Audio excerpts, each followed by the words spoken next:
Big news for Irish F1 and motorsport fans today, as it's been announced that Alex Dunne and McLaren have parted ways just 18 months after Dunne was signed to the McLaren driver development programme. McLaren said in a statement, and I'll just read it out to you here, that it's been a pleasure to work with Alex over the last year and to contribute to his growth as a driver. We wish Alex all the best for his career going forward. Now, this does appear to have been a very, very sudden announcement. This kind of seems to have come out of nowhere, really, given that Alex did have FP1 sessions and a rookie test with McLaren penciled in for his schedule between now and the end of the year. It can't be said to have been for performance-related reasons. Whatever you can say about Alex's quiet, shall we say, 2024 season in F3, he has been one of the leading lights in Formula 2 this year. A multiple race winner, a championship challenger. Yes, that championship challenge has faded as the year has gone on, but these are largely due to circumstances outside of his control, such as team procedural and operational errors, as opposed to Alex himself doing anything wrong. So, by all accounts, it appears as though there was a fundamental disagreement on the future direction for Alex's future. What does this mean, really? Well, it appears that the options on the table for 2026 weren't really to Alex's liking. Maybe he felt that he was in danger of becoming like what Felipe Drugovich has been at Aston Martin over the past couple of years for Aston Martin. Maybe he felt that given that McLaren does not have a vacant seat in 2026, not in 2027, who knows for 2028, Lando Norris and Oscar Piastri have been on long-term deals, and there is no obvious place to put Alex within the McLaren family. IndyCar, I don't think that's really of interest to the Dunnes at this particular moment in time. So I think what is happening is that it does appear as though Alex may have an iron in the fire somewhere else on the grid. Now, where might that be? Speculation has linked him with Alpine, but sources tell me that there has never been any particularly serious discussions between Alpine and Alex Dunne. And from what I hear, Flavio Briatore is only interested in looking internally at the moment for options for 2026. So that means sticking with Franco Colapinto or perhaps promoting Paul Aron if change is sought. Maybe even Jack Doohan could return to the seat. Who knows? All I know is that, by all accounts, it does appear to be an internal search at Alpine. So that would appear to rule Alex Dunne out. But what I do know is that there have been preliminary discussions between Helmut Marko and Alex Dunne. Now, Helmut oversees the Red Bull talent program, the young driver program at Red Bull. I know that there was meetings between the two of them about a month ago. What I was told at the time was that these are preliminary discussions, merely relationship building, as opposed to perhaps eyeing up a 2026 race seat or a 2026 race program. So what does that mean, really? Well, it's yet to be confirmed, but it does appear, and sources have indicated to me, that Red Bull may just be the destination for Alex Dunne next year. Does that mean a race seat? I don't think it does quite at this stage, and there are a couple of reasons for that. Not only do I think that Racing Bulls will stick with their already existing talent in Arvid Lindblad, possibly being promoted up alongside the known quantity that is Liam Lawson, and Lawson has done quite a bit through the middle part of the season to improve from where he was at the start of this year.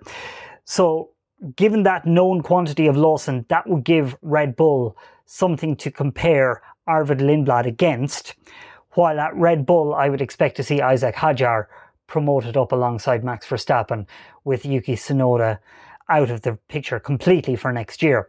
But what I do suspect is that Alex is simply widening his options for 2027, because at McLaren, there was very little chance of him going anywhere anytime soon. But what this would allow is for Alex to step up into a position where within the Red Bull family, there is the possibility of him being next in line for the next vacant seat at any of the Red Bull teams. So if Arvid Lindblad fails to impress, maybe Liam Lawson fails to impress next year, there is a far greater revolving door within the Red Bull driver program than there is at McLaren. So with the doors apparently shut at McLaren and a failure to reach a mutual understanding on a direction forward for Alex, it would appear to me as though Red Bull is the logical conclusion for where Alex might end up next year. Now, of course, this is yet to be confirmed. It could end up being elsewhere. But what I did find telling is that in his statement confirming his departure, Alex said, still 2 important rounds left to focus on this year, and I'm very excited for what's to come. So that suggests to me that something is already in the bag for next year. However, I do understand that nothing has been signed with Red Bull at present, but that doesn't mean that an agreement hasn't already been reached. And what I thought was very notable when I approached Red Bull for a statement was that there was a failure to deny outright that there is the possibility of Alex Dunne joining the driver program. Another stumbling block, of course, we must remember is that Alex will not have enough super license points to race in Formula 1 next year unless he finishes in the top 3 of the Formula 2 championship this year. Now, of course, dispensations can be sought from the FIA.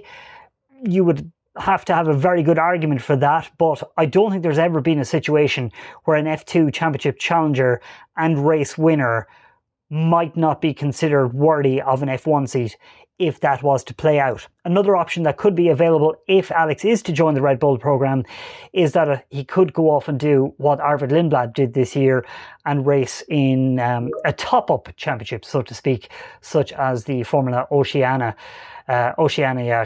championship, as Lindblad did in January this year, winning it and thus earning himself enough super license points to race in Formula 1.